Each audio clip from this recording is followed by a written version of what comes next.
नमस्कार, मी लतिका. मुक्काम पोस्ट कणकवली या आपल्या चॅनलमध्ये आपलं मनपूर्वक स्वागत. आज आपण करणार आहोत अळूचं फतफदं.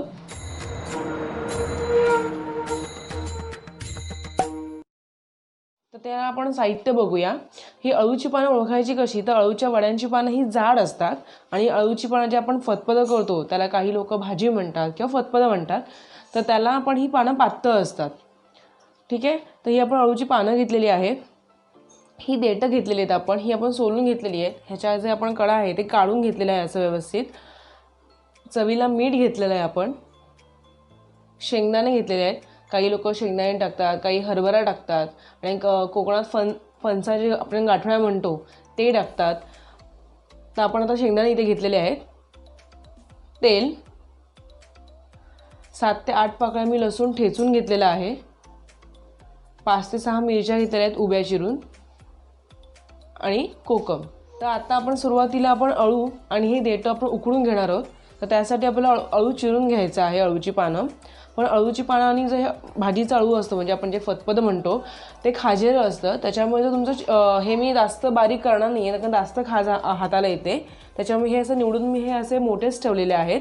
तर तुम्ही हे चिरून घेते अळूची पानं आणि हे चिरल्यानंतर तुम्ही हाताला जर खाज येत असेल तर तुम्ही कोकमाचा आगूळ किंवा कोकम चुरून त्याचं पाणी लावलं तरी चालेल, खाज जाते निघून.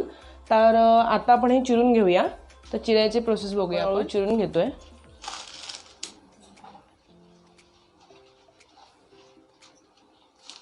अशा मीडियम पद्धतीने चिरून घ्यायचं आहे आपल्याला.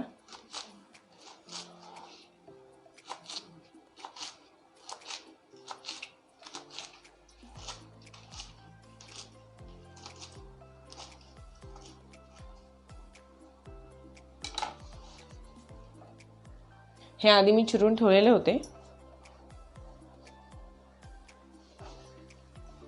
हे आपले चिरून झालेत. आता आपल्याला कुकरमध्ये लावून घ्यायचे. आता आपण कुकर घेतले आहे, त्याच्यामध्ये आपण ह्या पहिल्या गाठी टाकतोय. देठं आहेत अळूची ती.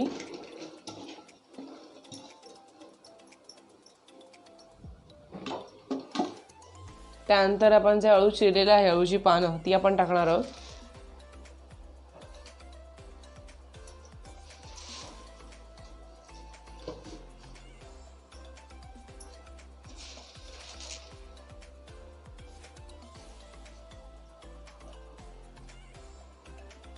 हे आपण टाकून घेतलेलं आहे. ह्याच्यामध्ये आपण या मिरच्या घेणार आहोत. या मिरच्या टाकायच्या आपल्याला याच्यामध्ये आणि शिजण्यापुरती हे अर्धा ग्लास मी पाणी टाकते.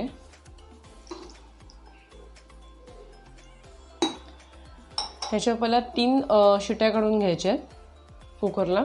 तर आपण त्या करून घेऊया. आपला कुकर थंड झालेला आहे.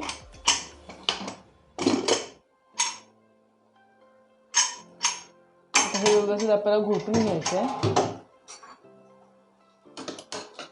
बघू शकतो मी हे खाली आपण जे गाठी टाकूया देठं व्यवस्थित घोटून घ्यायचं आहे आपल्याला. व्यवस्थित घोटून झालेलं आहे.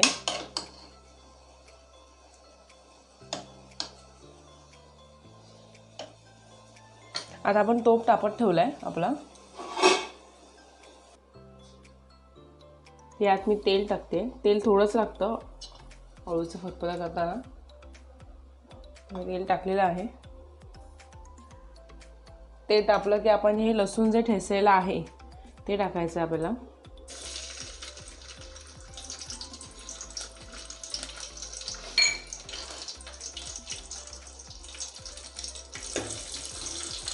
लसूण व्यवस्थित तांबूस करायचं आहे. आता कच्चेपणा काढून टाकायचं लसणामधला आपल्याला. त्याच्यामुळे आपण हे तांबूस करणार आहोत लसूण. लसूण व्यवस्थित तांबूस झालेला आहे. आपण ह्यामध्ये हा 1 चमचा आधी टाकून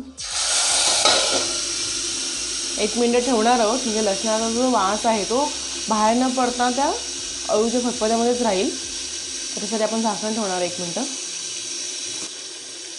झाकण काढतोय हे.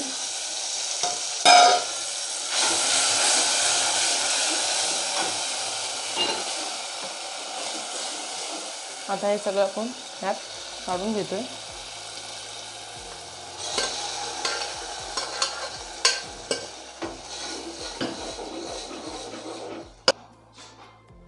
ह्यात आपण जे उकळलेले शेंगदाणे आहेत ते आपण टाकणार आहोत.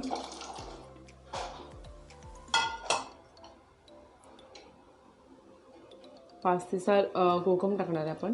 थोडंसं परतून घ्यायचं आहे. काहींना हे एकदम घट्ट लागतं, काहींना पातळ, तर आपल्या आवश्यकतेनुसार तुम्ही ते पाणी टाकू शकता.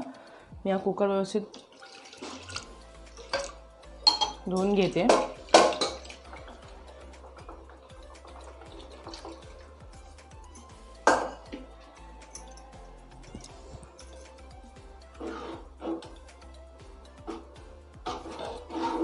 व्यवस्थित ढवळून घ्यायचं आहे आपल्याला.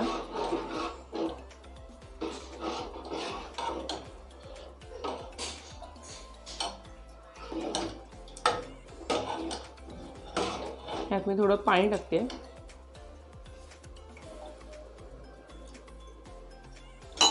आता आपण ह्यात मीठ टाकणार आहे. पण आपण जे शेंगदाणे उकळले होते त्यात आपण मीठ टाकलं होतं, त्याच्या अंदाजाने आपल्याला इथे मीठ टाकायचं. आणि आता खारटपणा होईल म्हणून आपण त्या अंदाजाने फक्त मीठ टाकतो.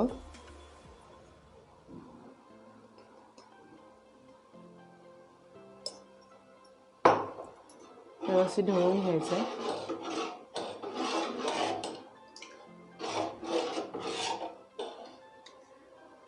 आता त्याला हा कड काढायचा आहे आपण.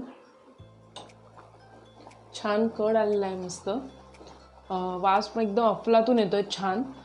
तर तयार झालेलं आहे आपलं अळूचं फतफदं. तर आपण आता हे बाउलमध्ये काढून घेऊया. तयार आहे आपलं हे अळूचं फतफदं. तुम्ही नक्की घरी ट्राय करून बघा आणि कसं झालं हे मला कमेंट बॉक्समध्ये सांगा. ही व्हिडिओ माझी तुम्हाला आवडली असेल तर नक्कीच माझ्या चॅनलला लाईक, शेअर आणि सबस्क्राईब करायला विसरू नका. आणि बेल आयकॉन दाबायला विसरू नका. ही व्हिडिओ बघितल्याबद्दल तुमचं मनपूर्वक आभार.